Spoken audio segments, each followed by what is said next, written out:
The following is a production of DallasCowboys.com and the Dallas Cowboys Football Club. How about them Cowboys? Yeah! Go Cowboys!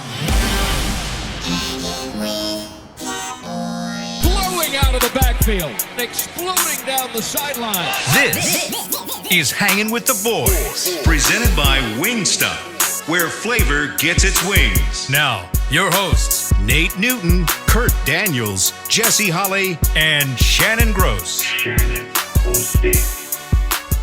Friday! Freaky Call us Friday. 888-855-2297. We're going to do our best impersonation of Storyline today without Nick. We'll see if he shows up today. We got an empty seat without Kurt again. You're looking live at Tostitos Championship, a bustling Tostitos Championship Plaza outside Ford Center at the Star in Frisco, Texas, where it is 50 degrees. It's a chilly 50 degrees. It's sunny. High is 53. The low tonight is, it's going to get down to 32. He's Nate. This is Shannon in the back. It's Chris Bean keeping us on. We do not have our boy. Your Kurt. boy. That's fine. My boy. I'll take Our it. boy, our teammate. That's my boy. Our teammate, your Our boy. My teammate. boy. Yeah. My boy. Yeah. Kurt's not with us today. I am Zaddy Holly. Together, we make Hanging with the Boys, the sports talk equivalent of Braille. People feel us. There we go. When we speak. All right. Yeah, we want to hear from you guys today. This is your show. We don't even have a rundown. We don't have an agenda. The only thing we have to get to besides calls is story time with Nate. Do you have one loaded up today? You know, Brought to you by each and every day by Wingstop, where flavor gets its wings. Please, come on, Cook. You got to show up this week, baby. Golly. If Dak can just do me a favor. If Dak can just do me a favor. What do you need, Nate? If your name is not, if you're not the 88, the third one, okay, is that the fourth one? The fourth one. If you're not CD Lamb, if you're not. Do they count the third one, though? Yeah, they do. They do? Yeah, they do. They with big love. If you're not they CD love the Lamb, third one. if you're not Tony Pollard, if you're not Jake Ferguson, if you're not Cook, don't throw him the ball. This week? Don't throw him the ball. I want to see our stars. Throw our stars the ball. You know, if you have 100 targets, let 99 of them be to that guy, and then throw Tolbert a deep ball for the, after we, In slop time? Yeah, in slop time. Don't Let do that. Let me also give a shout out. Let me give a shout out to my guys in Jacksonville. Yes. My boy, Lil Richard in Jacksonville. He has a Little crew. Richard. Yeah, he has a crew that he works with overnight, and they're huge Cowboy fans, and they live and die with the Cowboys. Yes. So a lot of their overnight conversations. Is about the Cowboys, good, bad, or indifferent, and so I'll get the voice notes from Rich. He's like, "Oh man, me and the boys talking about we coming to see y'all. We coming to see what you got to say, man, about so and so." So shout out to Lil Richard and all the overnight fellas. I don't know y'all name, but the overnight crew that work with Lil Richard, I want to give y'all And a where shout is it out. located at? In Jacksonville, Florida. Yes. Jacksonville, Florida. Shout out to you fellas, man. Thank you guys for listening. Thanks we for appreciate listening. you. And For sure. y'all need a story. And have I ever told y'all about the one where we was playing Minnesota and we beat them, I think, in overtime? Nope, we haven't heard it. And if we have, we wanna hear it again. With Charles Hayden. Was it? I'm kind of confused. Y'all, stay with me. Either we was here for winning this 45 more game, minutes. or we was winning this game, and they put the backups in. I kind of heard Coach Johnson. Campbell telling. Campo. Well, anyway, we coming in late, me and Charles, because Charles was, for some reason, want to holler at some people. You know me, I'm just tagging along, kind of, just looking. And everybody's in the locker room. And Jimmy is standing up on his podium just going off about the near loss and all of this and how we should be much better. And Charles, you know how loud Charles is. He come around the corner, "Nate, you fat, greasy, son." And I'm just looking because I got an alert out for Jimmy everywhere he at because I'm always wanting to cut up, And so I looked and I saw Jimmy's face, and so I backed up. Charles just walked on in there. And Jimmy went off on Charles For in being front of- late? oh, yeah, for being late because this after a game. He didn't believe in all this hoopla and all this stuff, especially when he felt we should have crushed this team. Jersey swapping would have killed Jimmy Johnson. Yes, it would have. Yes, it would have. And so Charles looks at him, and Charles took it. Jimmy, you da. And Charles took it. And so I'm looking, and I'm like, oh, Lord, I hope I don't get this shrapnel all over me. You know what I'm saying? And they went into the back room. Charles looked at him, and Jimmy went to the coach's room, and no other coach went with, Jimmy, because they saw Charles lasered in on Charles went in there behind him. And for like a minute and a half, you don't talk to me now, I'm grown, you son of and then both of them came out smiling. But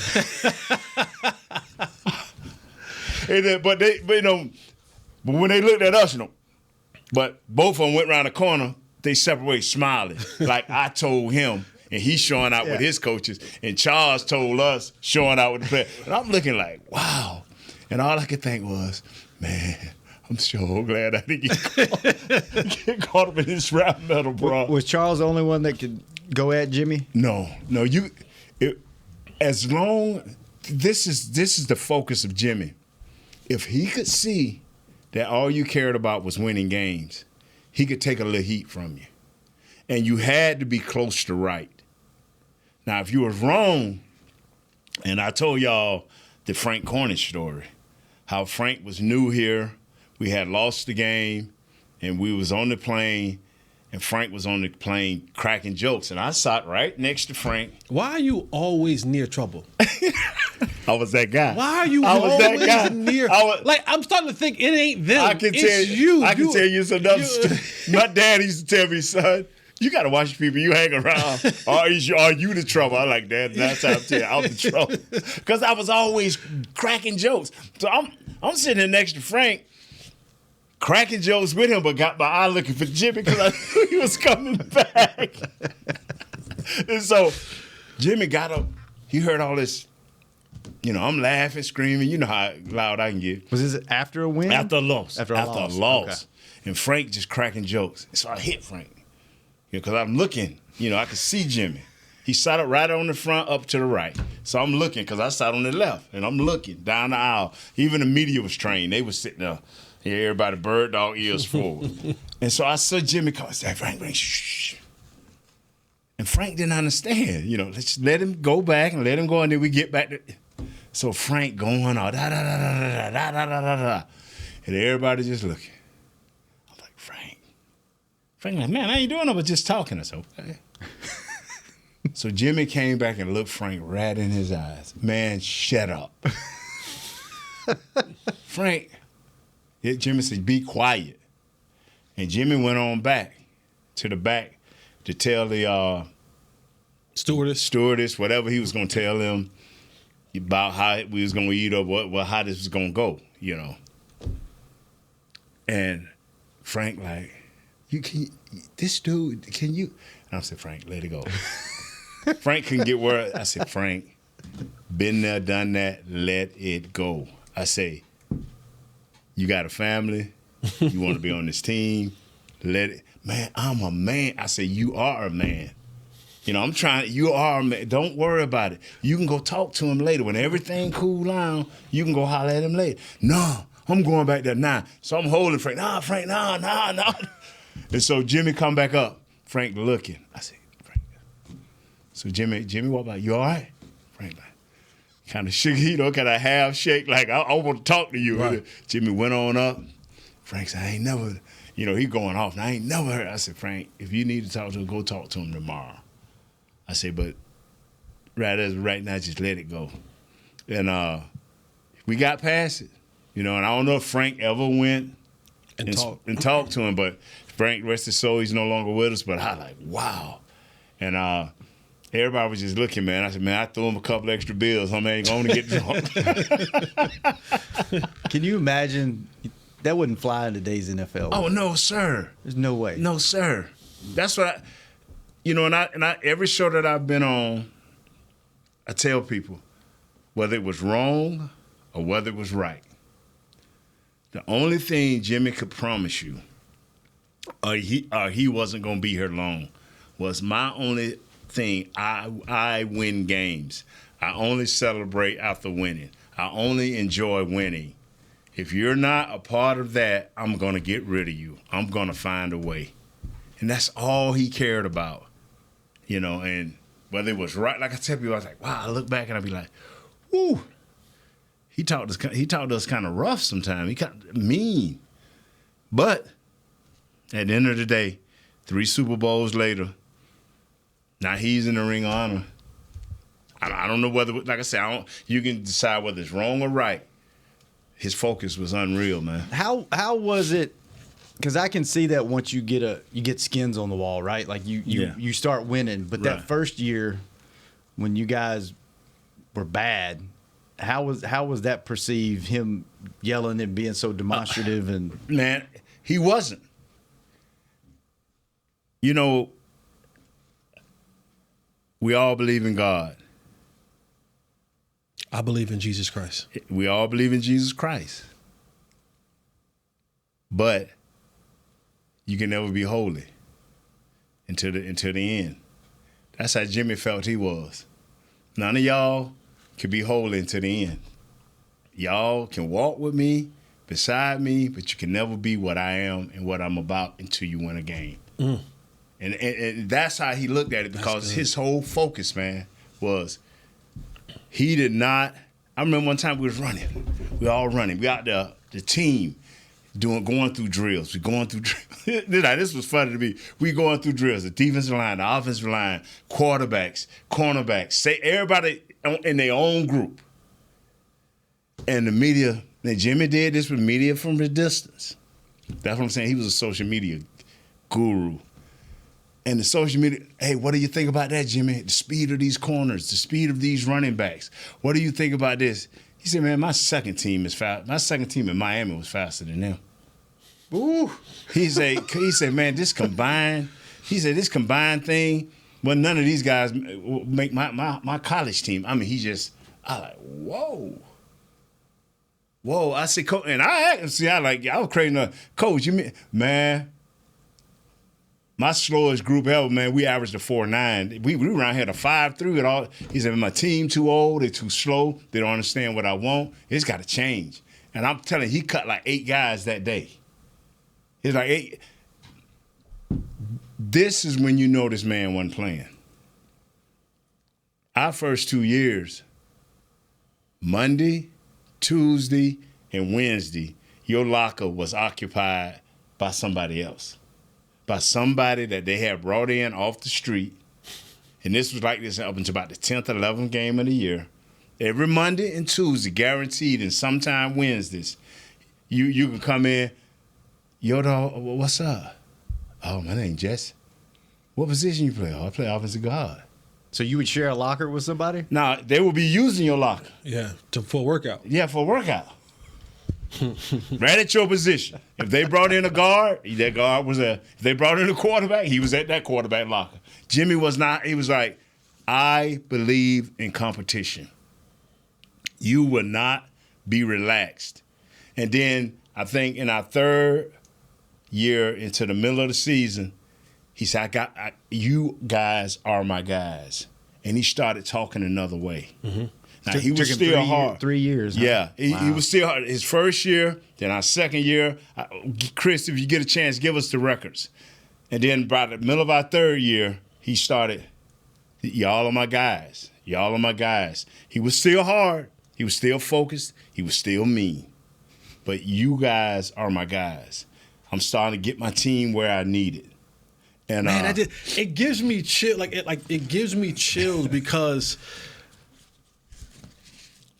there is a level of sacrifice that is necessary for greatness. And I think that is sorely missed in today's level of football. This is where the softness comes into to play, because I'm interviewing Nate after this on my show, and so I've been kind of looking up some stuff, and it's just like when you walk into a situation that's that bad, when you're coming from a winning situation, like the first thing on your mind is like the culture change. Like how can I change this culture? So that first year coming in, I got to eliminate all these bad habits, the bad way of thinking, the bad way of training, the approach, everything. I remember hearing Jimmy even talk about it. He goes, said when he first came here, it was like, what do these guys work out at? And they're like, oh, well, we got this little outdoor workout thing, and they'll come in every now and again. And he's like, well, climb ropes, roll on the ground. Yeah, so he's like, where are they at? He's like, oh, they're all over the place, man. He goes, well, how do you know who's working out or not? He says, oh, I check on them every now and again. He said, no, they will be here working at least 4 days a week. Like, we're not just let these guys go. No. So it's like when you hear that, and then it's like the second year, say, okay, I weeded out the other guys. Okay, got those out the way. Now I can start cooking in the kitchen. And in that third year, it's kind of like, all right, these guys know. And now my core is set. I can start building around that. But just to hear it in the mentality, I see why they were so good. Not that I was a part of those teams, but I know the guys who were a part of those teams. And understanding the level of commitment that you had to have. See, that's the difference. When you build that culture, when those guys walk in the locker room, if you weren't able to be up to those standards, you eliminated yourself. You stuck out so bad, like a sore thumb from because see, like, what did Bill Parcells say?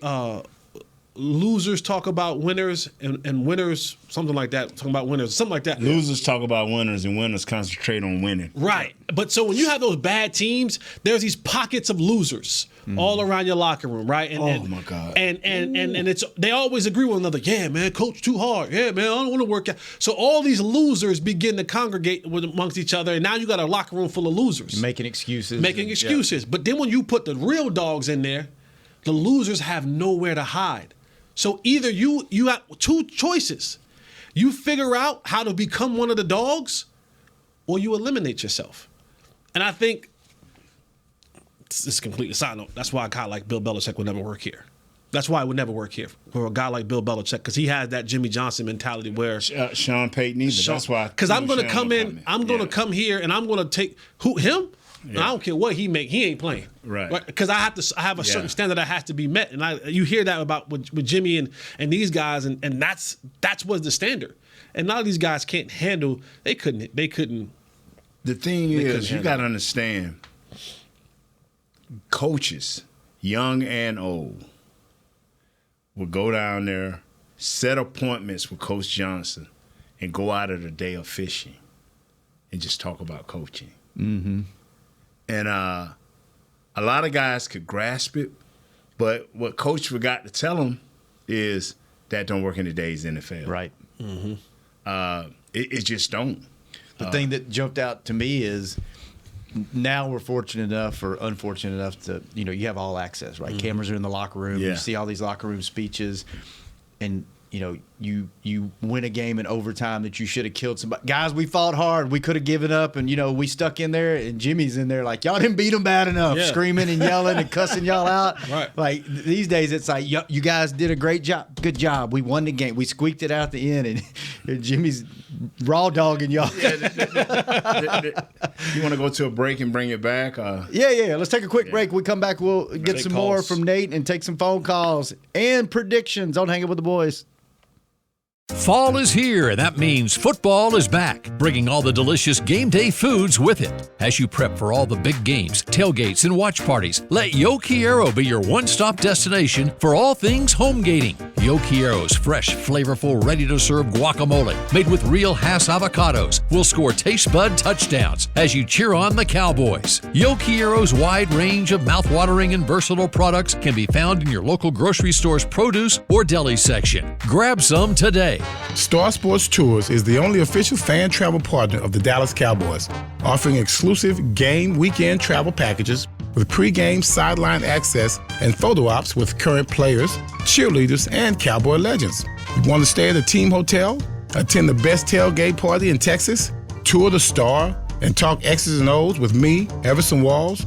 With Star Sports Tours, you can. Visit cowboystravel.com to book your travel package today. SeatGeek has your back no matter what kind of Cowboys fan you are. So whether you're a diehard fan or a don't really care fan, a we got 'em next time fan or we'll never win again fan, a here for the tailgate fan or a first one through the gates fan, SeatGeek not only makes buying and selling tickets easier than ever before, they made just about everything else easier too. So whether you're a here every week fan or haven't been here in years fan, SeatGeek has you covered. Download the SeatGeek app today. SeatGeek, your ticket to great Dallas Cowboys seats. How's Wingstop sound? Crispy, juicy, classic wings. Made to order, cooked to perfection. And sauced and tossed in those 11 soul-satisfying flavors. Paired with hand-cut seasoned fries, house-made honey mustard, blue cheese, or signature Wingstop ranch. And of course, spicy Cajun fried corn. I think you've heard enough. Get your flavor delivered at wingstop.com.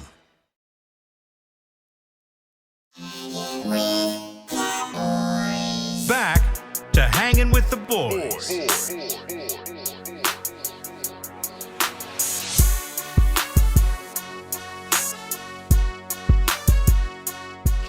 Welcome back to the second segment of Hanging with the Boys, brought to you each and every day by blockchain.com. Thank you, blockchain.com. And we were just listening to some great stories from back in the day from Nate about Jimmy Johnson going into the Ring of Honor this weekend at halftime. And Nate, you were asking Chris told us during the break, you said about halfway through the third year is when Jimmy started kind of treating you guys different. Y'all were 1-15, 7-9, and then 11-5 that third year. Yes, I mean, Jimmy had a certain amount of loyalty that he demanded. And even from Buck Buchanan, who was Coach Landry's guy, equipment guy, even Buck, Bucky.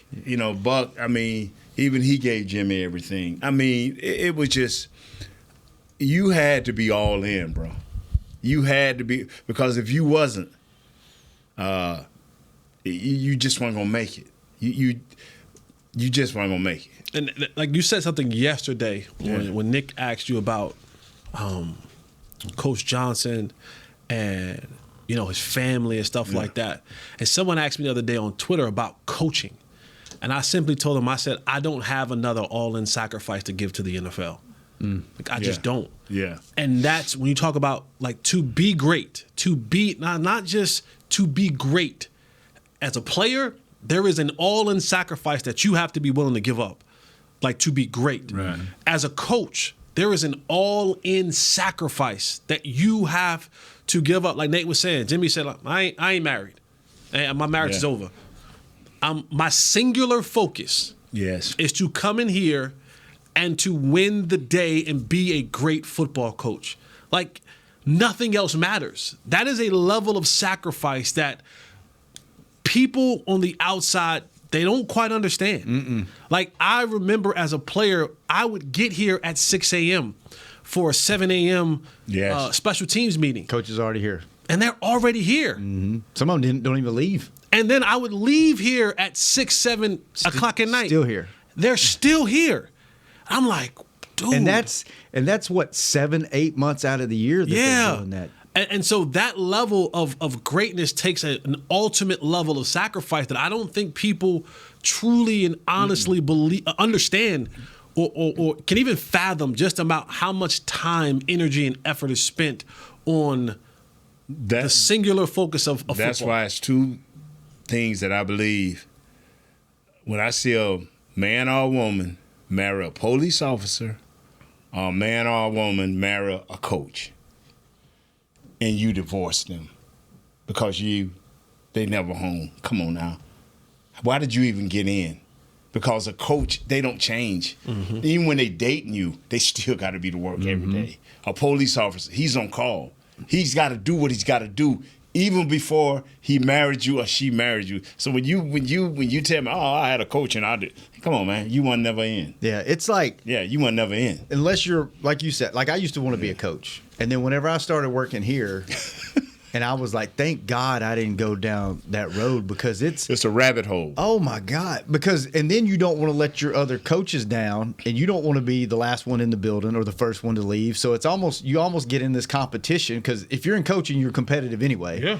Then it becomes like a badge of honor. This is what I do. During the season, I may be home 4 hours a night because half the time they sleep in their office. So so you do that, from July training camp, July, August, September, October, November, December, January. That's 7 months. Then they take a month and a half off to just deprogram, and then you're right back after drafts coming, OTAs, mini camp. But you got to understand, Chris Beam. You got to understand, Chris Beam is the same. What's up, big dog? He's connected to this the same way because Scott Purcell. It's rocks. They are assigned to certain people. And they have vacations when these people have vacations. And when they don't, that's why I tell you, football on this level, and now even it's starting to be in college, because you're paying people. You're paying people to do a certain job. Now it comes down to, are you really dedicated to this job? And I just remember Troy signing, and then Jimmy signing a longer contract. Troy signed, and I signed a longer contract. I just want to let everybody know I'm going to be here just a little bit longer. And we all would laugh, and we all would, but then the reality of it, the reality of it, Let's take a call. Yeah. Chris, we got anybody on the phone? Uh-oh. Chris. We lose Chris. But anyway, I'll tell you like this. 888-855-2297 if we ever get Chris back. The thing that and I ask you, Jesse, because you kind of can rap with these babies more than I can. These babies.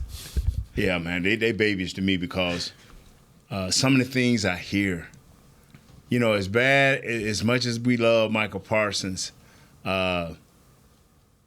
he don't understand what greatness is, and I can say this and don't worry about it. He don't understand what greatness is, and the responsibility that it carries, and what is required from you. And what I mean by that is, when you line up on the field, and you look at the film, you looked at the film, and you've done your study of these players, because he's going to play against multiple players, and you have not figured out a way. Or at some point in this game where you can take it over, or you can impact this game. You don't understand your greatness. I don't watch his podcast. I don't watch none of that. I watch him after games, like majority of the people do, or a few people do, and I hear the things he said. He handled that right with the holding and all that after this game. He handled it perfectly. But you have to understand, if you want the world, you got to figure out the way to manipulate it. If you want the world, you got to figure out a way to manipulate it.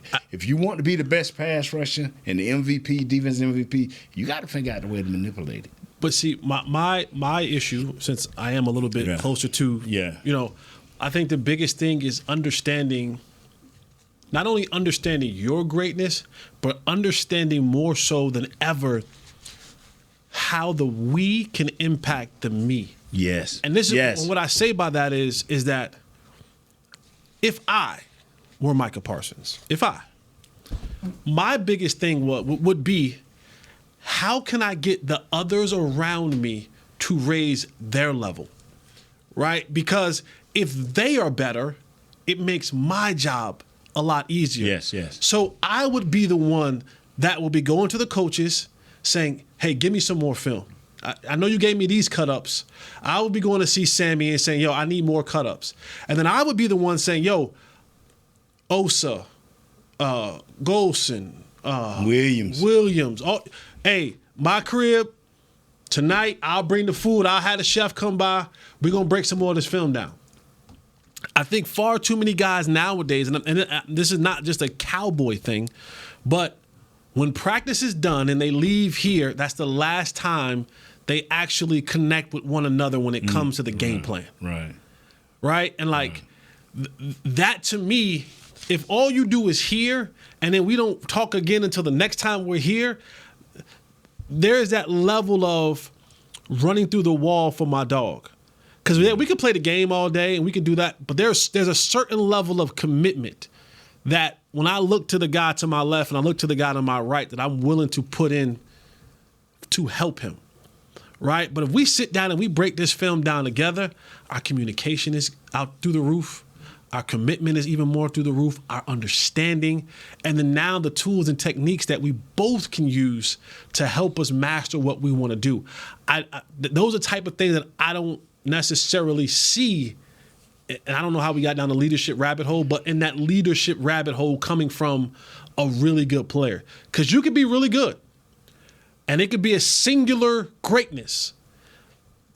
That's not going to help you in the overall purpose of it, because you need the rest of these guys to get to a level where you're at. And the only way you do that is by information, is by knowledge, and by relationship. And I think that's the biggest thing that I think some of and these are young guys. Remember, like these guys, Mike is 25, 24, 25 years old. So understanding that leadership point of how can I galvanize these dudes and bring these guys together so that we all can have a better understanding of what we need to do. And that helps me out as well. All right. Good stuff, fellas. Let's take our last break. Chris, you back there?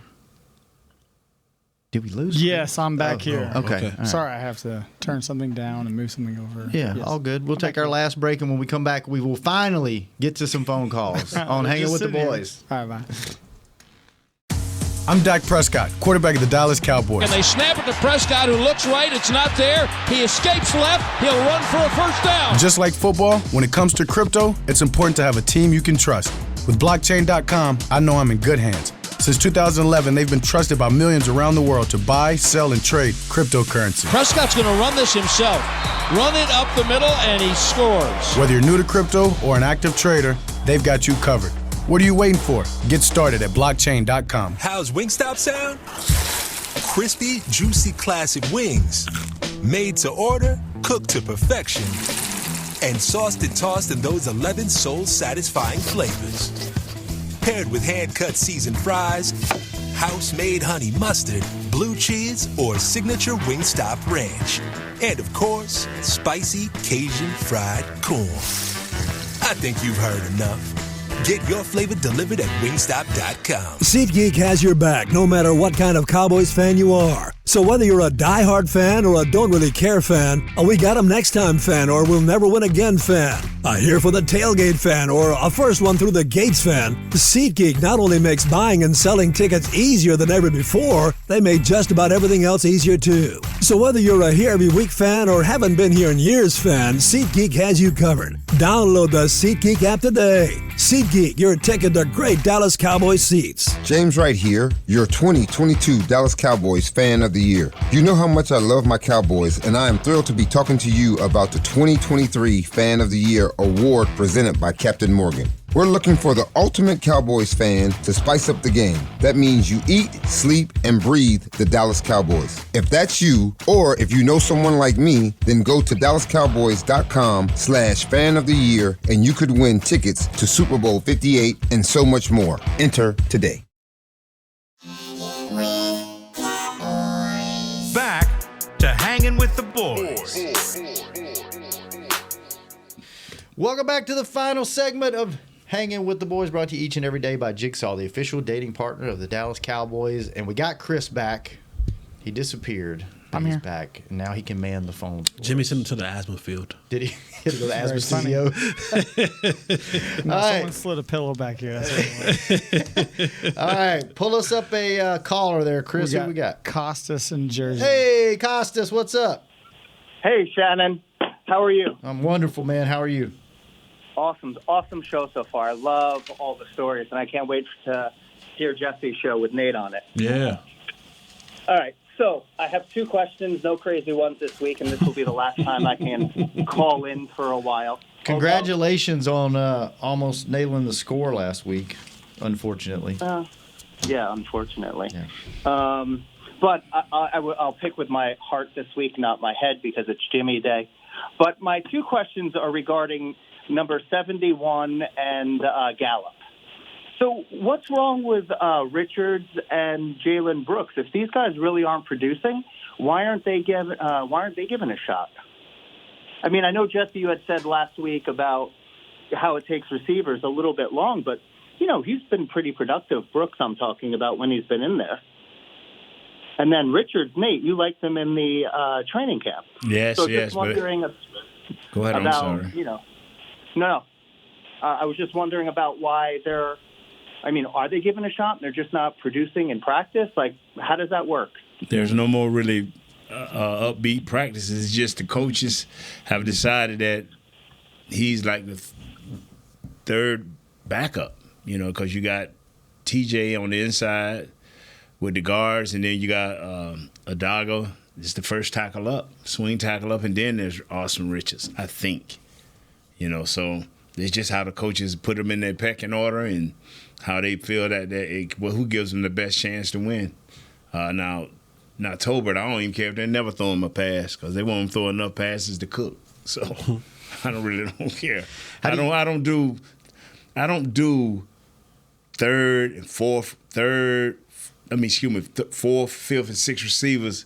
I don't do them. I do the first two. I do the first three, because that is what I see around the league. That has not changed, and that's just who I believe in.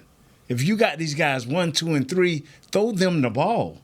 You can't cover everybody. Everybody don't have 3 great corners, and throw them the ball. Throw Cooks the ball. Throw CD the ball. Throw Ferguson the ball. Tony throw them the ball. Those are your playmakers. Speaking of backups, word came out yesterday. All right, listen up, fans, because you guys have been asking for this all year.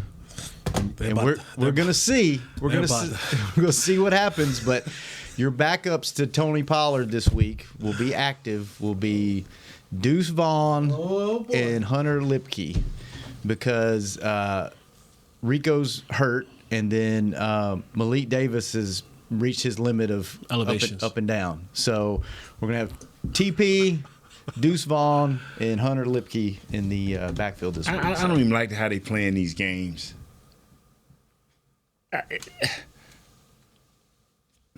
That amazes me. If Deuce Vaughn is better than the other guy, Malik Davis, we shouldn't be worried about it. But why are we, everybody like, wow, okay, how did it get to this? Okay, 18 weeks ago, we thought Vaughn was better. Well, guess what? No. Not you. No. But I'm just saying, the collective we thought Vaughn was better. Hunter Lipke kind of canceled it out. I don't hold it against the kid for fumbling. I really don't. Nature of the beast. I think Hunter Lipke should be one of the backups to Tony Pollard. But now, since it is what it is, can we get Tony Pollard the ball 25 times? Can we actually make an effort to get him the ball 25 times? Might have to this week. Might not have another choice. Here's what's going to blow people away. I just have this gut feeling that they're going to get down to the red zone. It's going to be like 5-yard or 6-yard line, and you're going to see Dak Prescott in shotgun, and standing next to him would be number 42. And they're going to try to give him a handoff and run him right up the middle. And this is not going to go well. It's not going to go well. It's going to be a wasted down trying to run Deuce Vaughn in the A-gaps on the goal line. I hope you're wrong. I hope we come in here on Tuesday and we're just like, Jesse, you're an idiot. I wouldn't be wrong. I have been right. I told y'all in August, the young man, which I have nothing personal against Deuce. I think he's a good young dude. I met him a couple times. I told y'all in August, there's a lot of DMPs in that man's future. Didn't you? I'll admit this. You are right a lot. It pains me to say that, but you are, in all your craziness, all your bravado, and back patting and chest pounding. Get to the part where I'm right. You're get right to that a lot. part. Let's get to that part. Let's get to that part. All right, let's get to the chase. Didn't you say, and maybe I made this up or thought I heard this, but didn't you say back about week 3 or 4, maybe I heard it from somebody else, that Bill Belichick the dynasty may be over. It may be the beginning of the end. Was that you that said that? And that was before. And now, all that talk is really gained. Go check out Unfiltered with Jesse Holly. I said more. You said that, but you said that way back in the beginning of the season. Yeah. Okay, I just thought about that the other day. I was like, you know what? I need to give Jesse some props because I thought he was crazy when he said, "There's no way they're getting rid of that man in New England." They need to. And now it sounds like they might be doing. At some point in time, go another Jimmy story. It's about you shouldn't stay nowhere more than 5 years. You had a great run, Bill, but at some point in time, as good as your message would have been or has been, it begins to fall on deaf ears because Bill still has the mentality of Jimmy, of Parcells. That don't fly with these new jokers. And then you don't especially when you don't have a quarterback. And then you don't have the big alpha dog in there. 12. Well, you know what's going to be interesting? I was thinking about this when you were talking. We were talking about how the dynamics change and football's softer and all that. I think you can get away with that if you still have an old school guy in the locker room. And I was thinking about, is there anybody, the closest thing to old school that the Cowboys have is DeMarcus Lawrence. You had Witten. He was old school. He was that kind of old head guy in there. Right now you got DeMarcus. Once this old generation's gone, I mean, that changes the whole dynamic, right? Having the older generation that is willing to pull the young guys. Yes. See, that's the difference. Yeah. That's always been my beef with Jason Witten when people try to make him out to be this great leader. But I'm not gonna get on that. But it's if you have an old dog in the locker room, is he willing to pull? That was Tony's knock. That was Tony Romo's knock. That's when people already said, well, how come Dak took over the locker room? Because Dak came in the locker room and bonded with the younger guys in the group, and Tony just couldn't understand it. He couldn't fathom. Tony wasn't getting off of practice and going to jumping on the sticks with these guys. Tony was getting off practice and going to play golf or going home to his wife or going home to his children. He was doing what 39, 40-year-old dudes do. You know what I'm saying? He wasn't playing the basketball in the hampers. He wasn't doing what 22-year-old guys are doing. Yeah. So, yes, having an old dog in the locker room is great, but does that old dog now reach back and grab the pups? Right. But I'm talking about like in the way that like a coach, I think, could talk somewhat like what Jimmy did if you had you have somebody that can relate, right? Yeah, but like it was once everybody that can't relate's gone, then it's like this whole new generation is going to be. I mean, they dominate now, right? They're and you dominant. got coaches like Mike McDaniel. That's one of the guys, right? Mm-hmm. Like he's the coach, but he's not dog cussing people. He's that's my guy, and I hey, come over here and let's I think it's just interesting how the dynamic of football has changed when it comes to relationships with players and coaches. We did a terrible job of getting the calls today. That's your fault, Nate. But the content was great. You had too great of stories today. I could sit here literally for 8 hours and listen to you. Well, you'll have another hour to listen to Unfiltered with Jesse Holly. Yes, we need that. When's that going to air? It's going to be shot right after this show. It's going to air tonight or tomorrow. Tonight or tomorrow, which is tomorrow. For sure Saturday morning. Saturday morning? Yeah, okay. for sure. We'll have to check that out. I'm going to try to get it out tonight like around 11 o'clock. Nice. What y'all going to talk about? Ooh, I got a list. You got a list? Oh, I got to get our picks in. All right. Nate, Cowboys winning or losing? Man, we're going to win this by the skin of our teeth, man. So 1/10 of a point. Nate has 1/10 of a point. We didn't even get Costa's score. Man, we got one caller and didn't even get his score. Chris, what's your score? Let's go 35-30. 35-30 Cowboys. By the way, the spread is at 6 points. Cowboys are favored by 6 points. Over under is 53. Okay, then 37-30. 37. You're going to beat the spread, huh? 37-30. Always beat the spread. Kurt has them at 33-27. Cowboys winning. What's Jazz got, Chris? 35-21 Cowboys. 35-21. Jesse? I'm going Cowboys 36-30. 36-30. All right. You and Chris are almost twinsies. Hey, you need Nick's? Yeah. What's Nick got?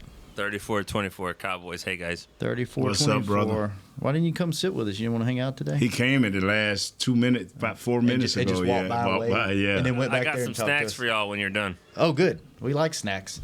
I will go 31-30 Cowboys. It's unanimous. Cowboys are winning this week. They get back on the horse. Pod pick. Oh, yeah, pod picks. Who will score? Nate's like, it doesn't Can we matter. throw the ball to somebody Who will score first? Either team, Jesse. David Montgomery. Ooh. All right. Nick. So you We're going to defer to the second half. They're going to give Detroit the ball first. Nick, Watch. Chris, and Jazz. Who do y'all have? I'm gonna go with my trusty Cooks. Cooks. Ooh. They're going to throw him the ball. All right. St. Brown. Ooh, Amara. That's a good one. Brown. St. Brown a bad. What about man. Jazz? We're working on it. She's going, Jazz, we do this every week. Every week. Said Dowdle. He ain't even playing. No, Dowdle's not playing. She looks shocked. Oh my God. Thanks for being a part of the Cowboy family. She's got Deuce just because of that. She got Deuce. Yep. That's what I She said. got Pollard. She got a Deuce. Pollard. All right. I'll go Deuce just for Jesse. See what happens. That's why Cowboy fans always get kicked in the teeth, just for reasons unknown. Now you question it out. Why did they do this? Yeah, the same reason you picked Deuce. Nate, great stuff today, man. Enjoy tomorrow night. That's gonna be you really seen cool. Scott? Really special. Take some pictures for us and send us some pictures and video. Yeah. Send it to. There'll be this weird angles. He'd be like, Yeah. he'd be like, yeah, back there. Good stuff. Back there fellas. is Rayfield Wright. Chris, thanks for keeping us on the air. Kurt, we'll see you next week. No show on Monday. Wait, Rayfield Wright still alive? We'll be back Tuesday. Do what? Is Rayfield Wright still alive? Sorry, he's not. Yeah, no, he's not. He's not. Oh, sorry. But that's funny though. My bad. That was funny. That was I'm funny. sorry. He rested in peace, but he cracked a good joke. Sorry. Rayfield Wright Jazz, family. thanks for keeping Chris company. Josh, thanks for keeping us up on all the social channels. We'll be back on Tuesday, Victory Tuesday. That's right, no show Monday. You don't get us on Monday. New Year's. Happy New Year's, everybody. Yes. See y'all next year. See y'all next year. We out. This has been a production of DallasCowboys.com and the Dallas Cowboys Football Club. How about this, Cowboys? Yeah!